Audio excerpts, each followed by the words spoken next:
David Bouquet. His father was a minister, and he and I hooked up in some way, and he became the best friend. Didn't you meet somebody else who was kind of significant in your life there? Somebody else? Bobbie Grandma. How'd you meet Bobbie Grandma? Didn't you meet somebody who was kind of significant in your life? Grandma. Somebody else, right? She was in the last class I taught at Kent State. It was a summer class. And I was fairly popular professor. The students were waiting to get into my class. And she was in my class. She was a beautiful blonde. So, you're not supposed to date the student, right? I couldn't wait. I dated her before the class ended, and before she got her finally. I dated their mother before. Did you give her an A? She earned it. She wanted to earn her A before she went out with me. Well, we went out with her. Your mother only earned it. She was a good student. I told her the other classes were more important to get the better grade than those other classes. Well, it was Mine was very, important. it's very nice that Bobbie saw me teach, experienced me teaching. She knows what kind of teacher I was. She and her friend Connie, they didn't know, they usually psyched out the teacher they were going to take, but they didn't know who that guy Coven was. So, but they took a chance and took the class. And the first impression they had was that I was a phony. I couldn't be that nice. I couldn't be that rude.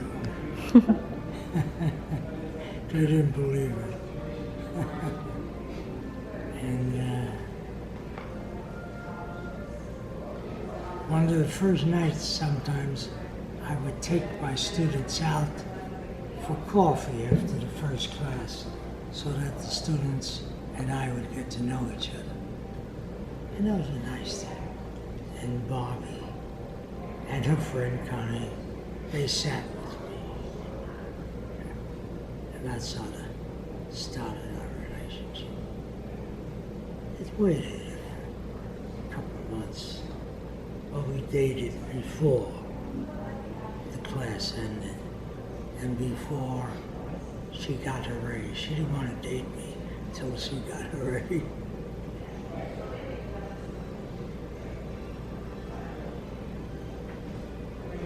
We sort of hit it off right away. Never had any problems.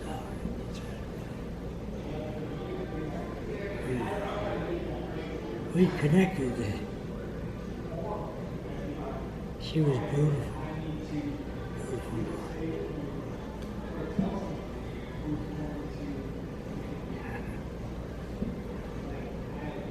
Supposed to wait until the class is over to date a student. I couldn't wait. Yeah, it's not important. Just don't get caught. Right, Senti? Yes. And he was telling me that he actually started drinking when he was 16 or 17. And he said the key is just don't get caught. Drink with buddies who you completely trust. I didn't drink. So. How old were you when you first drank? 17. How old? I was 17. First time. 10? 17. 17. 17. He started when he was 10. You were 10 when you first started drinking? Sure. Numen hasn't had a drink in his life. Okay, this gentleman over here gave me drinks when I was young. And I like the mixers, so I just had the mixer. Get rid of the alcohol. Gave me taste here and there. I mean, that's what they do in Europe. Yeah, I wasn't afraid. What's to be afraid of? Taste it and see what's The government can be cruel. The government can be cruel. Did I tell you about your father and his climbing roofs? Go ahead, tell us more. I only got caught once. Let Grandpa tell the story. He and his friend, what was your friend's name? Kenny Williams. Kenny Williams. He was A real troublemaker. in Kent, small town. They went all over town. That was the fun part. All over town. And then they start climbing buildings. I was not too happy about that. Climbing buildings. And they ended up on the roofs. All right. I That's got your dad.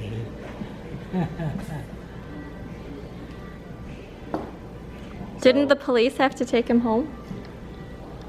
Yes. Yes. I punished him very severely. How so? I asked him what was it like.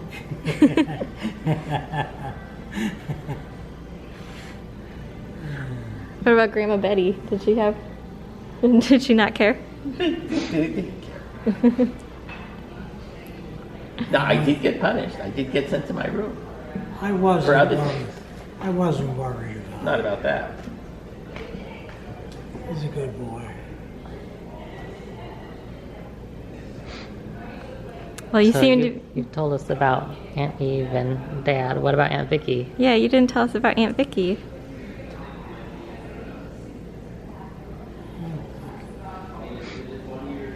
She was the youngest.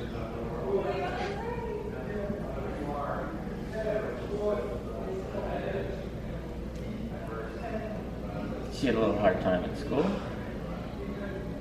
She went to a different school. What was the name of the school? Oh, yeah. She had trouble adjusting to the schools. And so we had to send her to a special school, good school. So we had to pay for that school, It's a Quaker school. Quaker school. Quaker. And that was much better for her. She had trouble adjusting to the regular school system. But in this Quaker school system, she did fine. Well, she eventually, turned out to be a whiz. Very high IQ like you guys. And I remember that you usually drove her down there and picked her up. Oh yeah, I would drive her down to school, and I was downtown. And I would drop her off, and then I would go to Wayne State. And I imagine I picked her up too or something. Most of the time, there were times when you had classes and things, and sometimes I went down there to get her. You got her. I was driving at the time. She was in high school at the time. So, I was teaching, and my classes were all in the afternoon and evening, 2 o'clock. I didn't have classes at 2, I had office hours. And then my classes would start about 4:30, and we had another class at 7:30.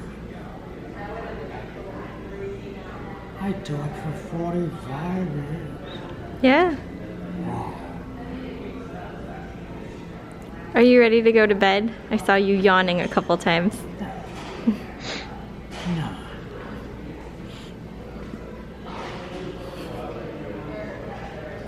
I didn't adjust at Kent State.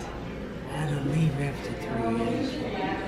But at Wayne State, made a good adjustment. Was there 45 years. I liked it very much. do you want to talk about your battle with? I don't know if it's with the university, but it was with some parts of the university. Yeah, I had a battle to get my tenure. At Wayne State? And one guy didn't like the articles I wrote. So we had to have an arbitrator. I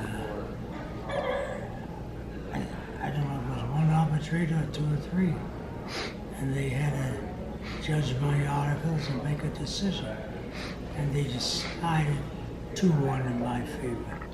So I got associate prof and tenure. It was a battle. I had to fight some battles. I think I had another one at the end, but I didn't want to fight it. I didn't want to fight it anymore.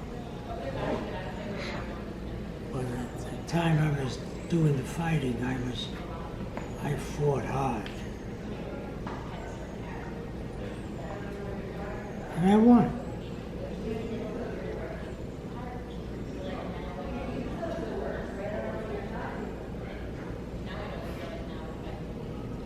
One guy, who I really didn't know, he didn't like my articles. I had written about 10 and 19 published articles. He didn't like them. So he stood in the way. But then he was outvoted 2-1. And then I didn't have to fight anymore. 45 years. And were they counseling articles? Yeah. They're all published. 19, or maybe 18. 19, I sent in, they turned it down. And usually when they do that, you send to another journal. But at that point, I didn't. But it would have been accepted in the end. Of course, that's how you do it. If one journal turns you down, you send it to another journal. And often they'd accept it. But you had to publish. If you wanted to stay in university, you had to write and publish articles that would appear in journals. And I started off with 3 or 4. That's what they told me. That's what you need. You need 3 or 4 in order to stay and get tenure. Then when I did 3 or 4, I said, no, now you need 7. Now you need 7. So I wrote 10. And the 10 got me tenure. And then I wrote 9 more. All in published journals. Ask me what I wrote? I don't think I remember. I guess I could remember, but it's in the past. Made associate prof, and became tenured. Once you become tenured, you can keep working there until you die. I worked until I was 87. That's pretty late.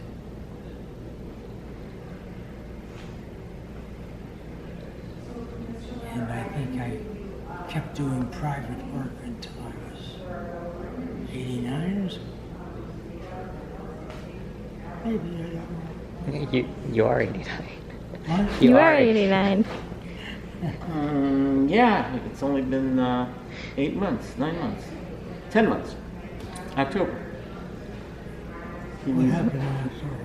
Last October was when you moved, and that's when you stopped counseling Yeah, professionally. that's when I retired. So yeah, it was 89. I didn't want to. I liked work. 2 days a week, seeing clients. But I moved, and I would have had to apply for California license. I was old enough, so I didn't bother. But I'm sorry I didn't. I should have. Still can. Should should have applied for license and see if anyone would hire me at 90. Gussie's still working in the school district. Who's? Gussie. Gussie. Joe's wife. Yeah. Yeah, she's about 97, She's 8. 97. She's gonna be 98 soon. I think in January. And Joe goes in there, right? Joe, I don't think he works or anything. He might go into the store every now and again. I don't know. I don't think he works at all. He hangs around the store. He might. Yeah, Uncle Joe had a wonderful store. Still does. It's a hobby shop. He changed it a little though. I think. You know, with it's adapted to the culture and made changes. Yeah. I don't know all the details behind it, but I know that they said it's been changing. Still in business. I think half the business is online, other half is storefront. And Uncle Joe is a very nice guy. He's very peaceful, calm, so he worked to 100. Or he's going to be 100. He's going to be 100, October. And his wife, Gussie, She's Gussie was a teacher, right? psychologist. She's a psychologist like you, Oh, yeah. but she's in the school system. And she's still working, I think. And she's 90. 7. So, in our family, we work late. Her father's 100, was 105 when he passed. Her father. But Joe's going to be 100. That's your uncle. Nice guy. So, he's a guy. He served in the Second World.